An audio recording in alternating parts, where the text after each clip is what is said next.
여러분, 한번 상상해 보십시오. 내가 피땀 흘려 본 돈으로 매달 꼬박꼬박 빚을 갚고 있는데 누군가는 5%만 갚으면 나머지를 나라가 대신 갚아준다.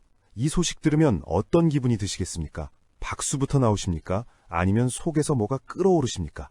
지금 정부가 확대 시행하겠다고 밝힌 이른바 청산형 채무조정제도. 핵심은 간단합니다. 취약계층이 진 빚 가운데 일정 조건을 충족하면 원금 기준으로 일부만 성실히 상환하고 나머지는 정리해주겠다는 겁니다. 기존에는 1,500만 원 이하 채무가 기준이었고 5%만 갚으면 자녀 채무를 청산해주는 구조였는데 이제는 그 한도를 3천만 원을 넘어 5천만 원까지 확대하는 방안이 거론되고 있습니다. 대상도 넓어집니다. 기초생활수급자, 중증장애인, 70세 이상 고령자뿐 아니라 그동안 제외됐던 미성년 상속자, 부모의 빚을 떠안고 출발선부터 무너진 아이들, 그리고 보이스피싱 피해자까지 포함시키겠다는 겁니다. 신용회복위원회가 주관해 심사를 거쳐 탕감 여부를 결정하고 채권자 의결권도 총액 기준이 아니라 원금 기준으로 제한하는 방안까지 검토 중이라고 합니다. 문은 확실히 더 넓어졌습니다. 빚의 무게에 짓눌려 숨조차 쉬기 어려웠던 사람들에겐 분명 숨통이 트이는 이야기입니다. 장부의 숫자로만 남아있는 회수 불가능 채권을 사회적으로 정리하자는 취지. 갚을 능력이 전혀 없는 사람을 평생 신용불량의 감옥에 가둬두는 게 과연 생산적이냐는 질문 충분히 던질 수 있습니다. 이재명 정부는 이것이 서민을 위한 정책이라고 강조합니다. 실제로 압류와 경매, 통장 거래 제한, 급여 수령조차 어려운 삶을 7년, 10년 끌고 가는 게 과연 누구에게 이익이냐는 반문도 나옵니다.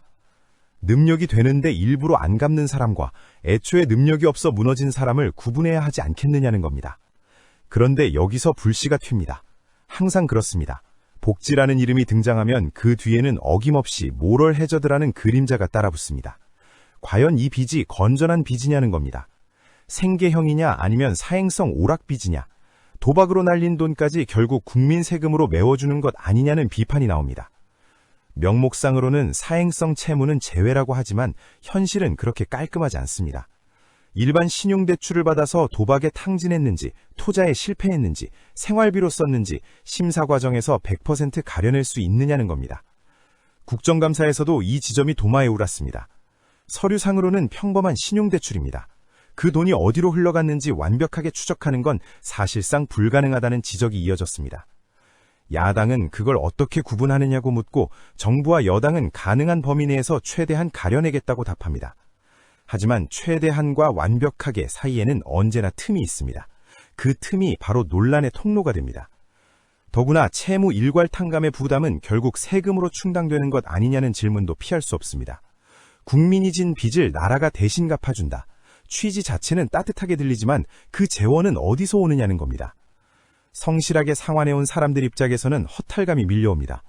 나는 허리 졸라매고 갚았는데 누군가는 기다리면 탕감받는다. 이런 메시지를 사회가 주는 것 아니냐는 겁니다. 역차별 논란이 반복되는 이유입니다. 새 도약기금이라는 기존 제도도 이미 운영 중인데 또 다른 확대 정책이 가능한지에 대한 의문도 제기됩니다. 장기연체자 채무를 조정해주는 제도가 이미 있음에도 더 넓고 더 큰 규모의 탕감이 이어지면 신호가 잘못 전달되는 것 아니냐는 우려입니다. 그렇다고 해서 무작정 손 놓고 있으라는 말이냐고 되묻는 목소리도 있습니다. 갚을 능력이 전혀 없는 사람에게 채권자는 장부상의 숫자만 붙들고 있고 채무자는 사회 밖으로 밀려난 채 음지에서 버티는 상황, 이걸 계속 방치하는 게 더 비효율적이라는 주장입니다. 실제로 신용불량 상태로 7년을 사는 삶을 상상해보라는 이야기도 나옵니다.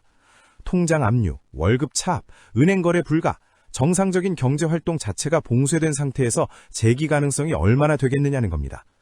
그런 상태로 버티다 결국 지하경제로 숨어버리면 사회 전체 손실이 더 크지 않겠느냐는 논리입니다. 결국 이 정책은 복지와 책임 사이, 연민과 분노 사이를 줄타기 합니다.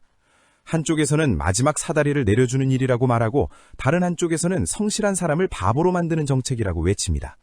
문제는 감정이 아니라 구조입니다.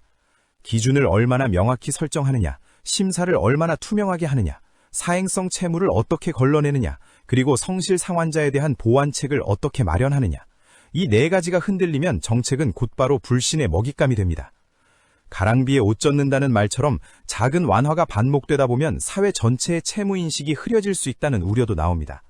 어차피 일정 기간 버티면 정리된다. 이런 기대가 생기면 금융질서 자체가 흔들릴 수 있다는 겁니다. 반대로 최소한의 재기 기회조차 주지 않는 사회는 냉혹하다는 비판도 만만치 않습니다. 결국 질문은 이것입니다. 우리는 어디까지를 사회적 연대라고 부르고 어디서부터를 책임 회피라고 규정할 것인가? 비탄감은 단순한 숫자 조정이 아니라 가치 판단의 문제입니다. 정책이 올 안에 입법 추진된다고 합니다. 통과되면 또 한 차례 뜨거운 공방이 이어질 겁니다. 분명한 것은 이 논쟁은 처음이 아니라는 점입니다. 사회적 포용 정책이 나올 때마다 반복됐던 장면입니다. 누군가는 박수를 치고 누군가는 분노합니다. 그리고 그 사이에서 정책은 균형을 찾으려 몸부림칩니다. 빚을 갚아주는 나라, 그 말 한마디는 달콤합니다. 하지만 그 뒤에 붙는 세금, 형평성, 도덕적 해이, 이 단어들은 날카롭습니다. 결국 답은 간단하지 않습니다. 다만 분명한 건 목적과 제한이 흐려지는 순간 이 논란은 더 커질 것이고 명확한 기준과 설득이 없다면 누구도 쉽게 납득하지 못할 겁니다. 여러분은 어떻게 보십니까? 이것이 마지막 기회입니까? 아니면 또 다른 불씨입니까? 사회가 함께 짊어질 연대의 비용입니까? 아니면 누군가의 선택을 대신 책임지는 대가입니까? 지금 우리는 그 갈림길 위에 서 있습니다.